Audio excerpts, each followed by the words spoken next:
Hello my beautiful souls, welcome back to my channel.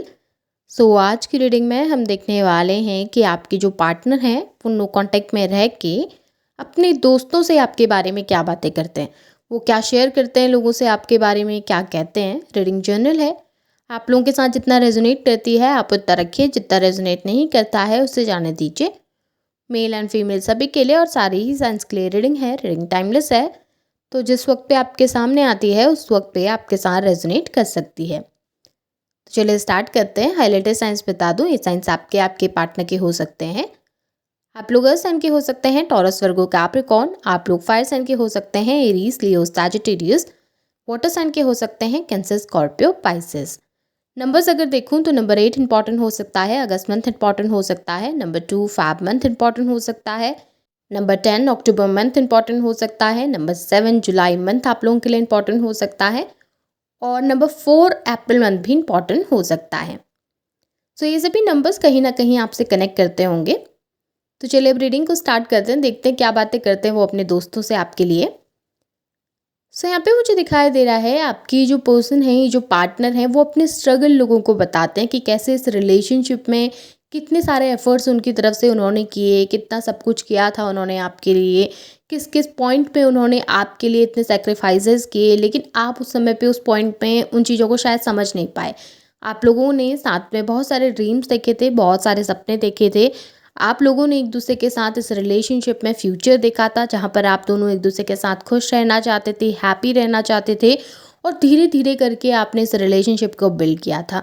धीरे धीरे कोशिश करके, मेहनत करके इस रिश्ते को आपने इस ऊंचाई तक पहुंचाया था कि आप इतने सालों से एक दूसरे के साथ थे। बट आप लोगों का जो ये रिलेशन है ना, बहुत लंबा चला होगा, यानी कि ये कोई शॉर्ट टर्म रिलेशनशिप नहीं है, ये काफ़ी लंबे समय से चल रहा था।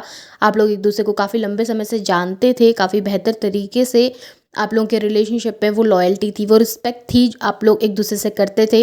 स्टार्टिंग का फेज़ काफ़ी अच्छा, काफ़ी ब्यूटीफुल रहा। काफ़ी ड्रीम्स आप लोगों ने देखे, काफ़ी सपने सजाए एक दूसरे के साथ। लेकिन वही हुआ ना कि रिलेशनशिप में आगे मेहनत ही नहीं हो पाई, उस तरीके से ये चीज़ें वर्कआउट ही नहीं हो पाई, उस तरीके से कम्युनिकेशन ही नहीं हो पाए कि चीज़ें आगे बढ़ सकें। चीज़ें अचानक से ऐसे ख़त्म हो गई जैसे कि एक तरीके का मैजिक था। अचानक से चीज़ें कॉम्प्लिकेट होना स्टार्ट हुई, अचानक से एक दूसरे से मन हटना स्टार्ट हो गया आपके पार्टनर का। स्पेशली वो आपकी सुनना पसंद नहीं करते थे, आपको अंडरस्टैंड करना पसंद नहीं करते थे। बट आपके पार्टनर को भी सिमिलर चीज़ें लगती हैं कि आपने शायद कोशिश नहीं की, आपने शायद उतने एफर्ट्स नहीं डाले उनके साथ बने रहने के लिए, जुड़े रहने के लिए, या उनको समझने के लिए।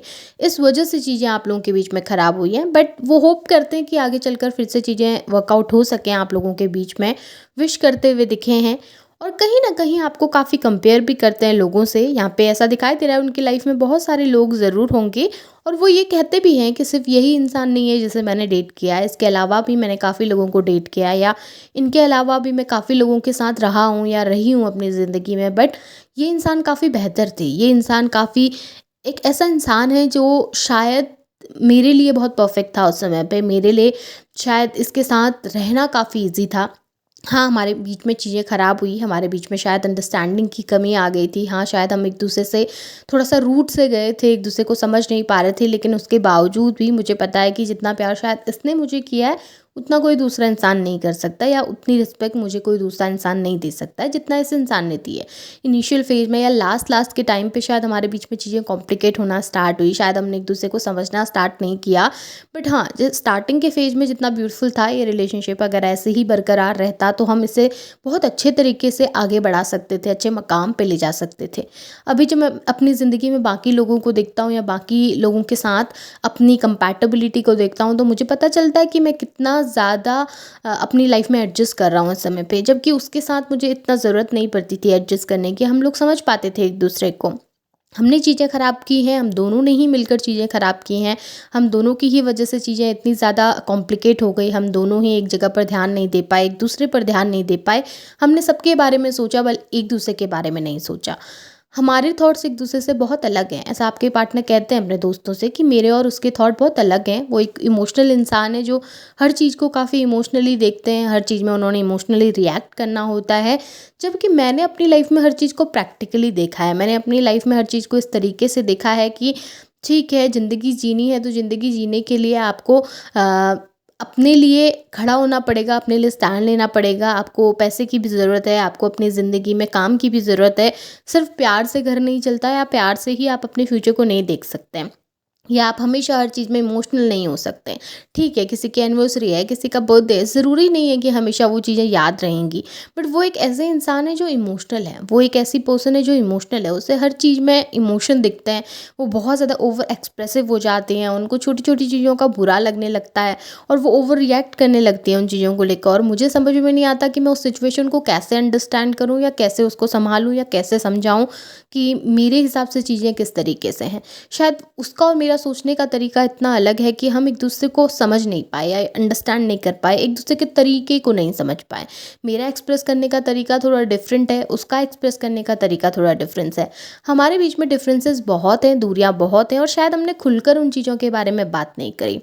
देखिए, यहाँ पे अट्रैक्शन है एक दूसरे को लेकर।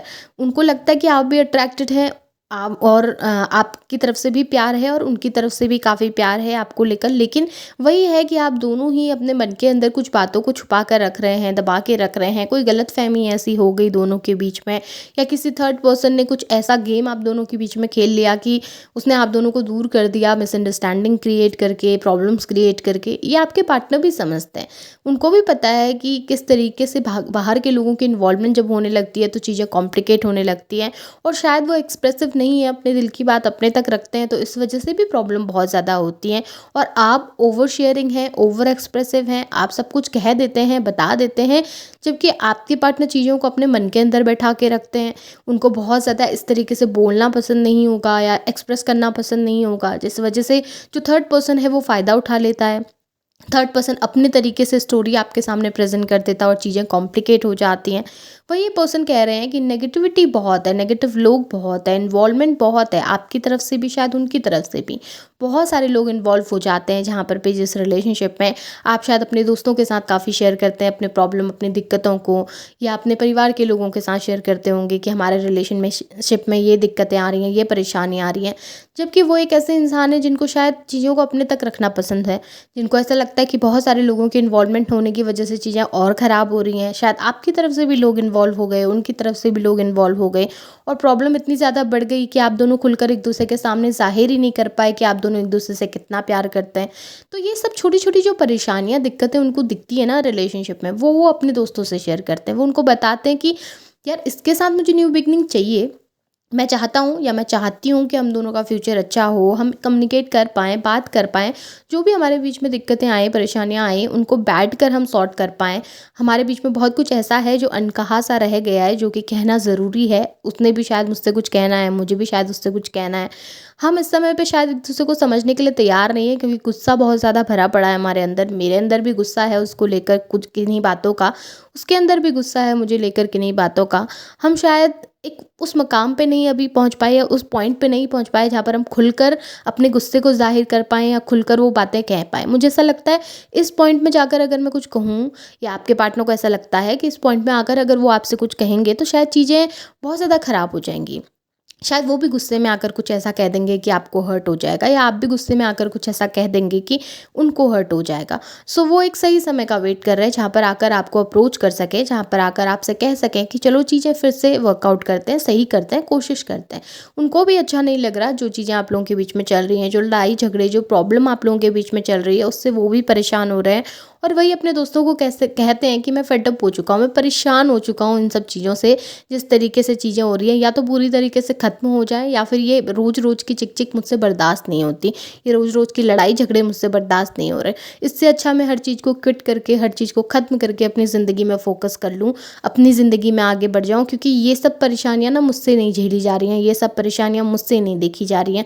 हर दिन का आकर सेम बात में लड़ना, सेम बात में बार-बार अक्यूज़ होना, सेम बात, सेम पॉइंट को लेकर हम लोग लड़ते रहते हैं हर समय पे। और मुझे ये सब चीज़ें बिल्कुल अच्छी नहीं लगती कि हम रिपीटेडली एक ही पॉइंट पे घूम रहे हैं, एक ही जगह पर हम लोग बार-बार एक ही पॉइंट को डिस्कस कर रहे हैं, एक ही पॉइंट पे लड़ रहे हैं। मुझे ये सब चीज़ें बिल्कुल अच्छी नहीं लग रही हैं इस समय पे, और मैं इन चीज़ों की वजह से बहुत डिप्रेस होने लगा हूँ, या होने लगी हूँ। मैं बहुत परेशान रहने लगा हूँ आजकल। उससे दूर जाने के बाद चीज़ें और कॉम्प्लिकेट हुई। जिस तरीके से हम लड़ते रहते हैं, जब भी बात होती है हमारी किसी पॉइंट पे लड़ाई ही हो जाती है, झगड़े ही हो जाते हैं, हम अच्छे से बात ही नहीं कर पा रहे हैं, अच्छे से एक दूसरे के सामने एक्सप्रेस ही नहीं कर पा रहे हैं। मैं कुछ कहने के लिए दौड़ता हूँ, तो कहने के लिए कोशिश करता हूँ, तो सामने वाला लड़ने के लिए आ जाता है। और शायद वो कुछ कहती है तो शायद मुझे बुरा लग जाता है और मैं लड़ने लगता हूँ। तो बहुत सारी चीज़ें हैं जो वो अपने दोस्तों से शेयर करते हुए यहाँ पे दिखे हैं, जो अपने दोस्तों को बताते हुए यहाँ पर पे दिखाई दे रहे हैं। और देखिए, इमोशन अच्छे हैं आपके पार्टनर के, ऐसा कुछ नेगेटिव नहीं दिखाई दे रहा। सो इस एनर्जी को क्लेम कीजिए। अगर ये रीडिंग पसंद आई है, इसे लाइक भी कीजिए, शेयर भी कीजिए, चैनल को सब्सक्राइब भी ज़रूर कीजिएगा।